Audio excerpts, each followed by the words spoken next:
Uno detecta en tus primeros cuentos ese encuentro entre la ficción y la historia. Está Mata Hari 55, claro, que es de una joven cooptada por los comandos civiles, ¿no? O está y en ese, claro, Desagravio, que también tiene que ver. Sí. Me sorprende porque es uno de los pocos cuentos sobre el bombardeo de Plaza de Mayo, que es un tema que a mí me apasiona. Y yo lo escribí en el 63, ese cuento, ¿no? En el 63. 1963, sí. Y lo publiqué en ese año, ¿no? Lo publiqué en Escarabajo de Oro. Claro. Sí. Y lo de Mata Hari tenía que ver con, bueno, con ese mundo de los comandos civiles, ¿no? Que ahora, bueno, eso ha quedado en el pasado, pero que era explicar qué son los comandos civiles. Eran los grupos de la resistencia antiperonista armados, claro, en el año, bueno, durante lo que fue el 54, 53, 54, 50. Llegaron a poner bombas e incluso... Sí, eran grupos clandestinos de resistencia, como decían ellos, a Perón, en fin. Y nada, entonces yo construí un relato a partir de alguien que forma parte de esos grupos.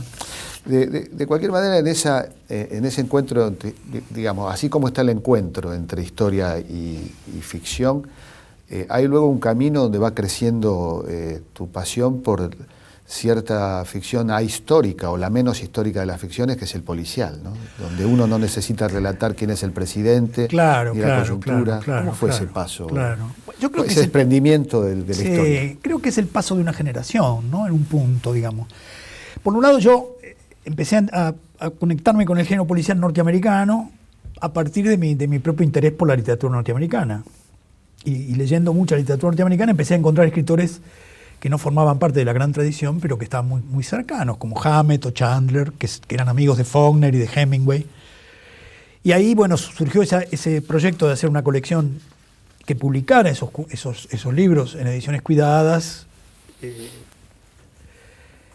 digamos, como una contraparte a lo que había sido la colección de Borges, ¿no? Que había sido una colección muy buena, hecha sobre la literatura policial inglesa. Entonces, esta idea. Ahora, ¿por qué es esa idea y por qué eso funcionó bien?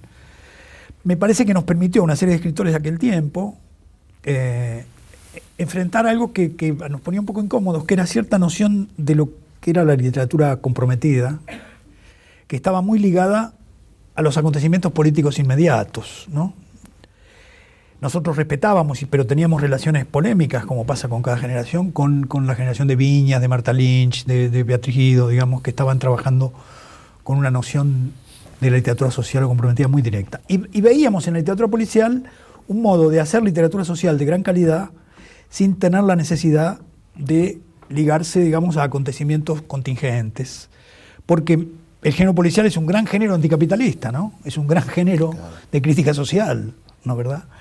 Yo creo que es el gran género moderno de crítica a lo que podríamos llamar la moral que se genera en el capitalismo, ¿no? Donde el dinero es el que verdaderamente establece el sentido de la moralidad. Y el detective es una especie ahí de Robinson Crusoe que enfrenta ese tipo de cuestiones. Entonces, esa forma nos venía muy bien a muchos de nosotros, ¿no? A muchos de nosotros nos venía muy bien. Yo creo que Soriano, por ejemplo, captó inmediatamente esta cuestión, ¿no es cierto? Y Sasturain, hablábamos de Sasturain hace un rato. Me parece que empezó a producirse ahí un tipo de generación de escritores que empezaron a hacer un tipo de literatura que podríamos considerar ligada a la problemática social, sin que eso tuviese esa pátina un poco demagógica o exterior de dedicarse a los acontecimientos inmediatos de la política, ¿no?